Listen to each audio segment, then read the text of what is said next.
प्रणाम माँ जी। बस मुझे ऐसी ही बहू चाहिए थी जो सुबह उठकर नहा धोकर रसोई में आए, वरना आजकल की लड़कियां नहाना धोना तो दूर सुबह उठती भी नहीं है टाइम पर। और बहू तुझे याद होगा ना, आज तेरी पहली रसोई है। जी माँ जी, मुझे याद है। आप बस मुझे बता दीजिए मैं क्या बनाऊं, हलवा, खीर या आप कहो तो मैं गुलाब जामुन बना दूं। अरे बहू, तूने तो आजकल की लड़कियों की तरह ये भी नहीं बोला कि मुझसे नहीं आता हलवा बनाना माँ जी। बहू, पहले मेरी पूरी बात सुन ले, उसके बाद बताना तुझे क्या बनाना आता है और क्या नहीं। गर्मा गर्म चाय बना ले अपनी पहली रसोई में, 8 कप। ठीक है माँ जी, चाय तो बना दूंगी, लेकिन उसके साथ देख बहू, मुझे ज्यादा बहस करना पसंद नहीं है। अरे मैंने कहा है कि पहली रसोई में चाय बना दे, कुछ बनाना होता है, जरूरी नहीं है कि हलवाई बनाओ। जब इतने में काम चलता है तो उतना क्यों खर्च करना। ठीक है माँ जी। ले, ये ले 1 कप दूध और बढ़िया सी 8 कप चाय बना दे, 7 कप पानी चढ़ाना और ये 1 कप दूध। इलायची का डब्बा भी रखा हुआ है बहू, तो इलायची भी डाल लेना। हमारे घर में ऐसी फीकी फीकी चाय कोई नहीं पीता, सब मसालेदार चाय पीते हैं, अच्छी खुशबू आनी चाहिए, तो 1 इलायची जरूर डाल लेना। माँ जी, 1 इलायची? हाँ बहू, 1 इलायची। अच्छे से सुन ले अब, 7 कप पानी, 1 कप दूध और 1 इलायची, बढ़िया से चाय बना ले अब। और बहू, जब खाना बनाए ना तो मुझे बुला लेना, कभी 1 महीने का राशन 1 दिन में खत्म कर दे। तू अभी नई नई है ना, तो तुझे पता नहीं है घर के हिसाब किताब का, मैं तुझे समझा दूंगी अच्छे से। और बहू, घर को बहुत हिसाब किताब से चलाया जाता है, ऐसे खुले हाथ से खर्च नहीं करना चाहिए। जब इतने में काम चलता है तो उतना क्यों खर्च करना। अच्छा अब जल्दी से बना ले, तेरी पहली रसोई है ना आज, तो गर्मा गर्म चाय बना ले और बाहर ले आ, सब लोग बाहर ही बैठे हुए हैं। जी माँ जी। इस 1 कप दूध से 8 कप चाय? मैंने बहुत कंजूस देखे हैं जीवन में, लेकिन माँ जी जैसा कंजूस आज पहली बार देख रही हूँ। मैंने कितनी मेहनत से गुलाब जामुन बनाने सीखे थे, सोचा था शादी के बाद पहली रसोई पर गुलाब जामुन ही बनाऊंगी, हलवा तो हर कोई बनाता है, नई बहू से पहली रसोई में चाय कौन बनवाता है। और ऊपर से ऐसी चाय, 7 कप पानी, 1 कप दूध।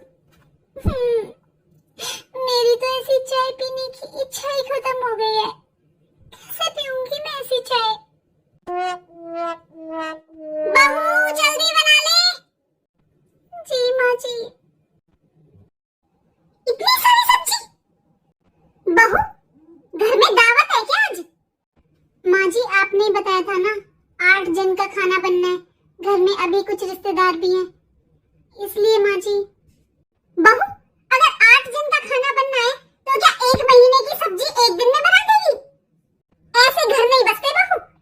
देख बहू, आज तेरी पहली रसोई है, इसलिए मैं जो भी बता रही हूँ ना उसे अच्छे से गांठ बांध लेना, रोज रोज बताने नहीं आऊंगी मैं रसोई में। बहू, हमारे घर में ज्यादा तला भुना नहीं खाते हैं, तो सब्जी में 1 ढक्कन से ज्यादा तेल नहीं डालना, ये 1 लीटर तेल पूरे 2 महीने चलाना है। और ये जो तूने सब्जी काटी है ना पूरे मोहल्ले की दावत के लिए, इसे उठाकर फ्रिज में रख दे। अब 3 दिन तक आलू गोभी की सब्जी बनेगी, क्योंकि कटी हुई सब्जी ज्यादा दिन चलती नहीं है, खराब हो जाती है। लेकिन माँ जी, आलू गोभी की सब्जी तो सूखी बनती है, और 8 जन के लिए इससे कम सब्जी फिर सब कैसे खाएंगे। बहू, जब इतने से काम चलता है तो उतना क्यों खर्च करना। अरे मैं तुझे इतनी सब्जी दे तो रही हूँ, तुझे पता है मेरी सास किसी टाइम मुझे 1 आलू देती थी, अब 20 जन का खाना बनाती थी मैं, 1 आलू की सब्जी से 20 जन रोटी खाते थे। और हाँ, हमारे यहाँ सूखी सब्जी कोई नहीं खाता, तो इसमें आधा जग पानी डाल लेना। मैं मानती हूँ कुछ लोग अगर घर में ज्यादा जन है तो सब्जी मैनेज करने के लिए आलू गोभी की सब्जी में आलू ज्यादा डाल लेते हैं, लेकिन यहाँ माँ जी, ये तो गोभी की सब्जी में गोभी नहीं दे रही है ढालने के लिए और ना ही आलू। फिर सब्जी कैसे बनाऊं? बस आधा जग पानी। बहुत स्वाद बनाया है बहू तुमने। हाँ सच में। सब्जी के नाम पर पानी में नमक और मिर्च, सलाद के नाम पर प्याज और हरी मिर्च। इसे तो ये खाना बोल रहे हैं। अरे बहू क्या सोच रही है? सब तेरी तारीफ कर रहे हैं। हमने तेरे खाने की बहुत तारीफ की। चल अब तू भी खाना खा ले। नहीं माँ जी, मुझे भूख नहीं है। अरे बहू ऐसे खाना नहीं खाएगी तो कैसे काम चलेगा? 4 दिन में कमजोरी आ जाएगी। ये ले, मैंने डाल दिया तेरे लिए खाना। तू शर्मा रही होगी ना, ले खा ले। तू आलू गोभी कर रही थी ना, देख तेरी सब्जी में मैंने एक आलू भी डाला है, एक गोभी भी। खा ले अब आराम से। रहने दीजिए माँ जी, क्या फायदा ऐसी सब्जी रोटी खाने का। इस सब्जी को खाकर शरीर में बस पानी की कमी ही पूरी होगी, क्योंकि पानी के अलावा तो इसमें कुछ है नहीं। क्या कहा बहू तूने? एक तो मैं तुझे इतने प्यार से खाना खिला रही हूँ, ऊपर से तू मुझे बातें सुना रही है। अरे तुझे अभी आए हुए इस घर में बस 1 हफ्ता हुआ है, तू तो अभी से अपने रूप दिखाने लगी। ठीक ही कहा है किसी ने, ये कलयुग है, यहाँ किसी के साथ भलाई करो ना तब भी बुराई मिलती है। माँ जी आप तो मेरी बात का बुरा ही मान गए। माँ जी आप खुद ही देखिए ना, आज सब्जी में पानी के अलावा कुछ है ही नहीं। आलू गोभी की सब्जी में गोभी को माइक्रोस्कोप लगाकर भी ढूंढेंगे ना, शायद तभी नजर आएगी। बहू तेरे विचारों से लगता है कि तू घर गृहस्थी बसाने वाली नहीं है। आज तो रसोई में तेरा पहला दिन था और तू सुबह से मुझसे बहस कर रही है। इस घर में ये सब नहीं चलेगा बहू। हर घर के तौर तरीके अलग होते हैं और तुझे भी इस घर के तौर तरीके के साथ रहना पड़ेगा। बहू जब इतने से काम चलता है तो उतना क्यों खर्च करना? हाँ ठीक है, मैं भेज दूंगी तेरे भाई को, आ जाना तू। ठीक है। अंजलि का फोन था बहू, तेरी ननद शादी के दूसरे दिन ही चली गई थी। जब टाइम नहीं था ना, अब वो रहने आएगी 2-4 दिन के लिए। उसका जन्मदिन भी है ना, तो वो यही मनाएगी। हाँ माँ जी, आया था दीदी का मेरे पास फोन, बताया था उन्होंने मुझे। अच्छा माँ जी, मैं आपको ये बताने आई थी, मेरे भैया का भी फोन आया था अभी, वो आज शाम को मुझसे मिलने आ रहे हैं। अच्छा, ये तो बड़ी अच्छी बात है। अब तेरा भाई आएगा तो कुछ शगन ही देकर जाएगा। लेकिन मैं तो ये बताने आई थी माँ जी कि घर में दूध भी नहीं है और कुछ बिस्किट नमकीन भी नहीं है, तो भैया को क्या दूंगी मैं? वो थोड़ी देर ही रुकेंगे, खाना तो नहीं खाएंगे, लेकिन चाय नाश्ता तो कुछ चाहिए। दूध और बिस्किट मंगवाने हैं ना, मैं मंगवा दूंगी। ठीक है माँ जी। और बहू दूध अभी मिला नहीं, वो फ्रिज में रखा है थोड़ा सा दूध, उसकी बना लेना चाय। 1 कप तेरे भाई के लिए बना देना, हमारे लिए रहने देना। माँ जी उसमें तो आधा कप दूध भी नहीं है। अरे बहू मैंने बोला तो, हम सबके लिए मत बनाना, बस अपने भाई के लिए बना देना चाय। और माँ जी ये बिस्किट, ये तो 10 रुपए वाला बिस्किट है। बहू हमारे घर में कोई भी रिश्तेदार आता है ना, उसे यही बिस्किट देते हैं हम। और वैसे भी रिश्तेदार नमकीन बिस्किट खाते कहाँ हैं? ये तो बस ऐसे ही रखने पड़ते हैं दिखावे के लिए। और बहू बिस्किट होते हैं, चाहे वो 10 रुपए के हो, चाहे वो 50 रुपए के। अरे बहू जब इतने से काम चल सकता है तो उतना खर्च क्यों करना? मैं जा रही हूँ तेरे भाई के पास, तू जल्दी ले आ चाय नाश्ता। बहन ये चाय रहने दे, तुझे पता है ना मेरी चाय से तबीयत खराब हो जाती है। बस मम्मी ने ये सामान भेजा है, तू ये देख लेना, और मैं तो बस तुझसे मिलने आया था। ला बहू ये चाय मुझे दे दे और बिस्किट डब्बे में बंद करके रख दे। अच्छा मौसी जी चलता हूँ मैं। हाँ ठीक है बेटा, ठीक है।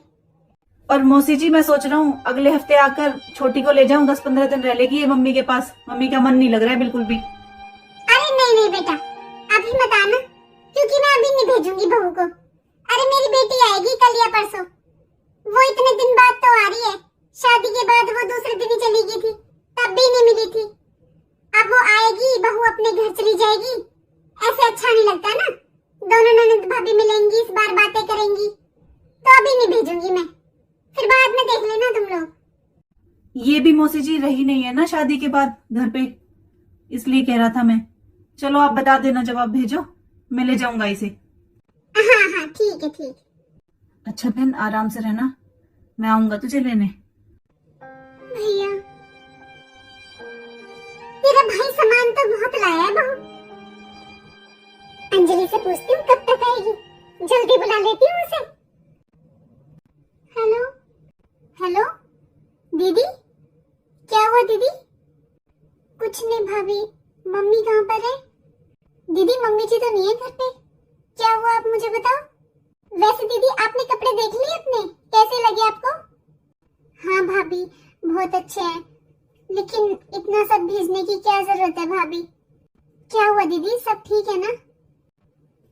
हाँ भाभी सब ठीक है, भैया तो निकल चुके हैं यहाँ से।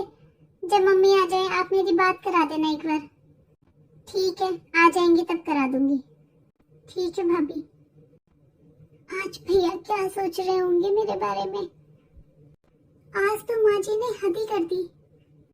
आज कितनी शर्म आ रही थी मुझे भैया के सामने, लेकिन बस बहुत हो गया। माँ जी को अपना व्यवहार बदलना ही होगा, वरना मैं इस घर में उनके साथ नहीं रह सकती। ऐसे चुपचाप बैठने से माँ जी सुधरने वाली नहीं है, मुझे कुछ तो करना ही पड़ेगा। इसलिए आप भी बैठ जाओ। अरे बाद में बैठना बहू, पहले चाय नाश्ता ले अंजलि के लिए। दीदी आप तो बोल रहे थे जीजाजी भी आएंगे साथ में, जीजाजी कहाँ पर है? भाभी अभी उन्हें कुछ काम था ना, इसलिए वो चले गए। कल मेरा बर्थडे है ना, फिर आएंगे वो। जब ले आ कुछ चाय नाश्ता। इतनी चालाक नहीं लग रही है जैसे कि आजकल की लड़कियां होती हैं। लो दीदी चाय। ये क्या बहू, खाली चाय और बिस्किट? अरे मैंने तुझसे बोला था ना विनय से कह के समोसे जलेबी मंगवा लेना अंजलि के लिए। लेकिन माँ जी आपने ये भी तो कहा था कि इस घर में जो भी कोई रिश्तेदार आता है उसको यही बिस्किट और चाय दी जाती है। अरे तो मैंने रिश्तेदारों के लिए बोला था, अंजलि इस घर की बेटी है, रिश्तेदार नहीं। अच्छा अच्छा ठीक है माँ जी, मैं भी आई।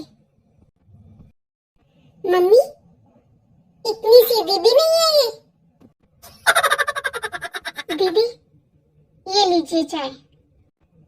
बहू ये क्या, तू खाली चाय लेकर आ गई? मैंने बोला था समोसे जलेबी ले अंजलि के लिए। लेकिन माँ जी वो तो मैंने नहीं मंगवाई। माँ जी ये इस घर के तो तौर तरीके हैं कि घर के जन खाली चाय पियेंगे और बिस्किट बस रिश्तेदारों के लिए। देखो भाभी मुझे नहीं पता कि आपके और मम्मी के बीच में क्या बातें हुई हैं, लेकिन आपको ये तो सोचना चाहिए ना कि मैं आपकी ननद लगती हूँ। अरे ऐसे सम्मान करते हैं क्या ननद का? देख लो माँ जी दीदी क्या बोल रहे हैं, आप बताओ ना इन्हें, जब इतने से काम चलता है तो उतना खर्च क्यों करना? दीदी थैंक यू भाभी। बताओ भाभी डेकोरेशन कैसी लगी आपको मेरे बर्थडे की? हाँ दीदी बहुत सुंदर है। अरे बहू तेरी एक ही ननद है, ऐसे सूखा सूखा कौन जन्मदिन विश करता है? आपको तो पता ही है दीदी, माँ जी कहीं मुझे बाहर जाने ही नहीं देते हैं, तो गिफ्ट तो मैं लेकर नहीं आई हूँ। ये आप पैसे रख लो मेरी तरफ से, आप अपनी पसंद से कोई गिफ्ट ले लेना। भाभी ये कैसा मजाक है? अरे 100 रुपए में कौन सा गिफ्ट आएगा? बहू आज के जमाने में 100 रुपए में कौन सा गिफ्ट आता है? तूने तो भिखारी को भी माफ कर दिया, तुझे शर्म नहीं आई अपनी ननद को 100 रुपए देने में? 2 दिन पहले तो तू बड़ी बड़ी बातें बना रही थी कि तेरी शादी के बाद पहला जन्मदिन है ननद का, यादगार बना देगी इस दिन को। ऐसा यादगार बनाया तूने? अरे माँ जी आप भी हद करते हो, जब इतने में काम चल सकता है माँ जी तो ज्यादा पैसे खर्च क्यों करने? माँ जी जन्मदिन कोई त्योहार थोड़ी ना होता है, और जन्मदिन तो फालतू की चीजें है ना माँ जी, इनमें पैसे क्यों खर्च करने? मैंने तो फिर भी 100 रुपए दिए हैं माँ जी। अच्छा जी मेरी बिल्ली मुझी को म्याऊं। अब तू मुझे ज्ञान देगी क्या? माँ जी आप तो खामखा गुस्सा हो रहे हो। आप ही तो कहते हो हमेशा कि जब थोड़े से काम चल सकता है तो ज्यादा खर्चा क्यों करना। फिर आज ये तौर तरीके क्यों बदल गए माँ जी आपके?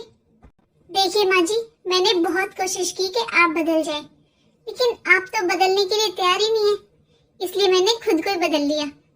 अब आज के बाद इस घर में कोई लड़ाई झगड़ा मन मुटाव नहीं होगा माँ जी, क्योंकि मैंने भी अब पाई पाई जोड़ना सीख लिया है माँ जी। ऐसा है बहू, ये पाई पाई जोड़नी है ना तो अपने खर्चे कम कर। मेरी बेटी के साथ इस तरह का व्यवहार आइंदा मत करना। अब चुपचाप से 5100 रुपए दे मेरी बेटी को। अरे मेरी बेटी का अपमान करने की जरूरत भी कैसे हुई तेरी? माँ जी 5100 रुपए? माँ जी लगता है आपकी याददाश्त कमजोर हो चुकी है। कोई नहीं माँ जी, मैं याद दिला देती हूँ। मेरी शादी के बाद मेरे भतीजे का पहला जन्मदिन था ना माँ जी, तब आपने क्या किया था माँ जी? अरे बहू बड़ी सज संवर कर जा रही है मायके। पहले ये बता लेकर क्या जा रही है? दिखा अपना पर्स दिखा। माँ जी शादी के बाद मेरे भतीजे का पहला जन्मदिन है, इसलिए माँ जी मैं सोच रही हूँ कम से कम 1100 रुपए तो देने ही चाहिए, इसलिए मैंने 1100 का लिफाफा रखा है। ये लीजिए आप देख लीजिए। आखिर माँ जी हमारे परिवार के मान सम्मान की बात है ना, क्योंकि अब मेरी शादी हो चुकी है। अरे तेरा मान सम्मान गया तेल लेने। 1100 रुपए तुझे पता भी है कितने होते हैं? एक महीने का राशन आता है 1100 रुपए का। बहू अगर इस तरह दोनों हाथों से पैसे लुटाएगी ना तो एक दिन हाथ में कटोरा आ जाएगा हमारे। ये ले 100 रुपए और चुपचाप अपने भतीजे के हाथ में पकड़ा देना। और मेरे सामने ज्यादा होशियार बनने की कोई जरूरत नहीं है, समझी तो? लेकिन माँ जी आज के जमाने में 100 रुपए कौन देता है? माँ जी मुझे तो बहुत शर्म आएगी। भैया बहुत बड़ा फंक्शन कर रहे हैं, 100 रुपए देने में बहुत शर्म आएगी। अच्छा तेरे मायके वालों ने दहेज में पैसों का पेड़ दिया है, जिसमें से रोज पैसे गिरते रहते हैं, झड़ते रहते हैं। अरे मायके वालों को 1 रुपया नहीं लेना चाहिए बेटी का, तू तो फिर भी 100 रुपए देकर आएगी। और बहू जब थोड़े से काम चल सकता है तो ज्यादा पैसे खर्च क्यों करने? अब तो आपको याद आ ही गया होगा ना माँ जी। अब आप बताइए माँ जी, जब मैं मायके में भतीजे को 100 रुपए दे सकती हूँ, वो भी जन्मदिन पर, तो मैं ननद रानी को क्यों नहीं? क्योंकि मैं इस घर की बेटी हूँ इसलिए। और भाभी मम्मी ने सही कहा, दोनों हाथों से लुटाओगे ना तो एक दिन कटोरा आ जाएगा हाथ में। और मेरा कंपेयर आप अपने मायके वालों से कैसे कर सकते हो? मैं इस घर की बेटी हूँ भाभी, मत भूलो इस घर पर मेरा भी बराबर का अधिकार है।